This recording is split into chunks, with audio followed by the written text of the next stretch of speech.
Welcome back to My Greatest Sin by itslynnx. Chapter 3. The Encounter.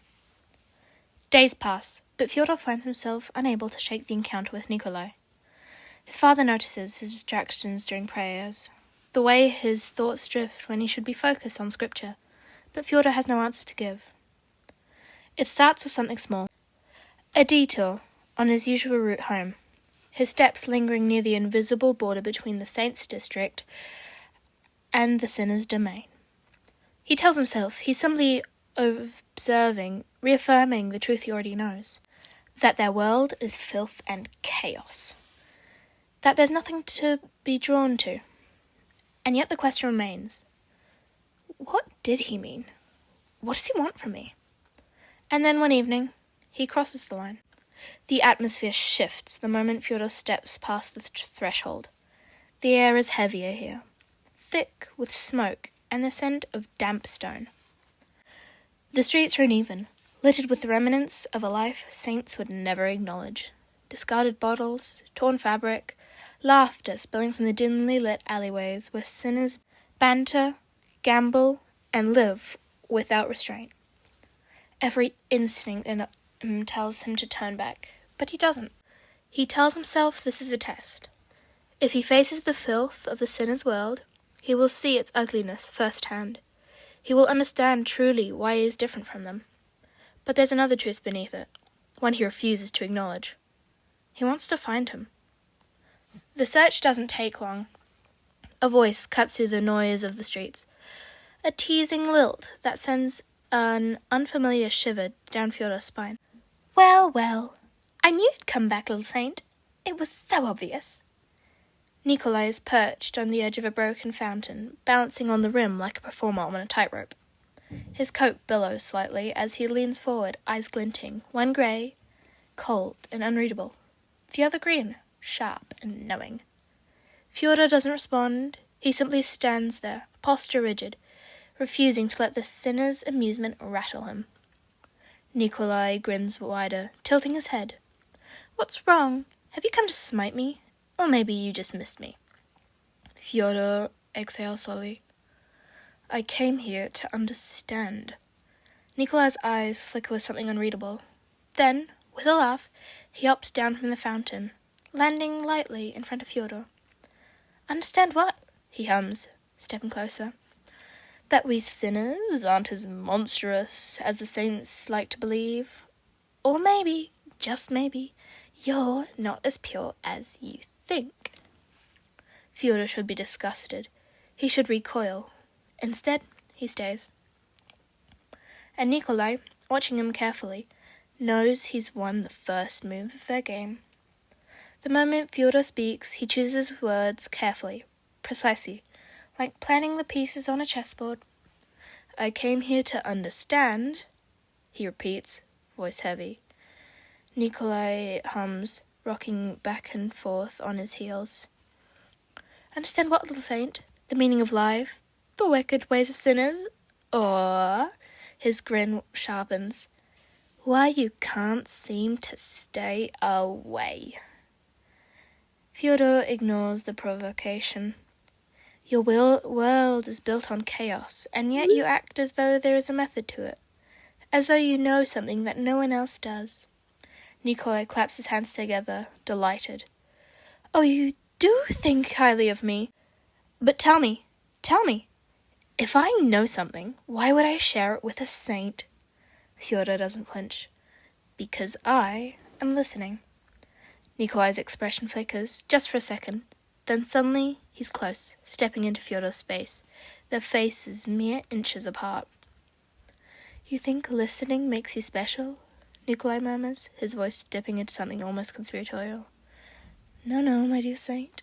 Listening only means you're already losing. Fyodor remains still, unmoving. And yet you keep talking. Silence. A shift in the air. Then Nikolai laughs, loud and unrestrained, as though Fyodor has performed a trick he wasn't expecting. Oh, this is fun, Nikolai breathes. You're not like the others. They preach, they scold, they run. But you want to play. His grin is wicked, even if you don't realize it yet. Fyodor exhales, slow and measured. I do not play games. Nikolai's eyes gleam, his mismatched gaze locking onto Fyodor's with an almost unsettling focus. Then why are you here? Fyodor has an answer. He does. But as the words sit on the tip of his tongue, something holds him back. Something dangerous. And that is the moment of hesitation. Nikolai knows he has him.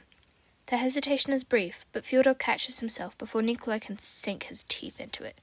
He straightens, his posture refined, his expression unreadable. You assume much, Fyodor says, voice calm, that I'm here for you, that I'm playing a game, that I can be led somewhere I do not wish to go. Nikolai tilts his head intrigued. But everyone can be led, dear saint, even the holiest of men. Fyodor's lips curl ever so slightly. Not quite a smirk, but the ghost of one. Is that what you tell yourself? That control is an illusion, that chaos is inevitable? Nikolai's eyes flash for something unreadable. Why, of course, a little nudge here, a little push there, then suddenly he claps his hands together. Everything unravels. People are so predictable. Fyodor remains still, then quietly. And yet you have not unraveled me. The air between them shifts again. For the first time, Nikolai doesn't immediately respond. His grin remains, but his fingers twitch at his side. A flicker of movement. Gone in an instant. Not yet, he says smoothly. But Nikolai has already seen the crack. I wonder, Fyodor muses, stepping forward slightly, closing the space Nikolai usually commands. Is that what frustrates you? That I do not react as expected? Nikolai laughs, too loud, too sudden. Frustrated? Me? He presses a hand to his chest, mock offense. Oh, Fyodor, darling, you wound me. Fyodor doesn't let him twist that conversation away. You craft an illusion of control, he continues, voice steady, cutting. You play the fool, pretend that nothing matters, but it's a performance, isn't it? A carefully chosen act. Nikolai freezes. The stillness lasts a fraction of a second, too brief for anyone else to catch. But Fyodor is not anyone else. He has him. And now, Fyodor presses on, stepping even closer, his tone almost gentle, you are wondering how much I see. A slow, eerie grin spreads across Nikolai's face, but something behind his eyes has sharpened. He hums, almost thoughtful. I have to admit, you are something special. His voice is lighter now, but there's an edge beneath it. But tell me, little saint. His hand lifts, a finger curling beneath Fyodor's chin, tilting his head ever so slightly. Do you really want to see? Fyodor doesn't flinch. His gaze remains unwavering. I do not fear the truth. Nikolai chuckles, low and quiet. No, but you should. And with that he pulls away, spinning on his heel, his laughter ringing through the air as he disappears into the streets. Fyodor watches him go, mind spinning. He's won this round, but the game is far from over, and deep down, he knows he will come back. The next morning, Fyodor wakes to find the house heavier with silence than... repeat that. The next morning, Fyodor wakes up to find the house heavier with silence than usual. His father does not say anything outright, but his presence lingers, watching, waiting. During prayer, Fyodor feels his father's gaze settle on him, as if searching for cracks in devotion. Each verse feels heavier on his tongue. Each bow before the altar more scrutinized. His father is waiting for a slip, a moment of weakness, something to confirm his suspicions. But Fyodor gives him nothing.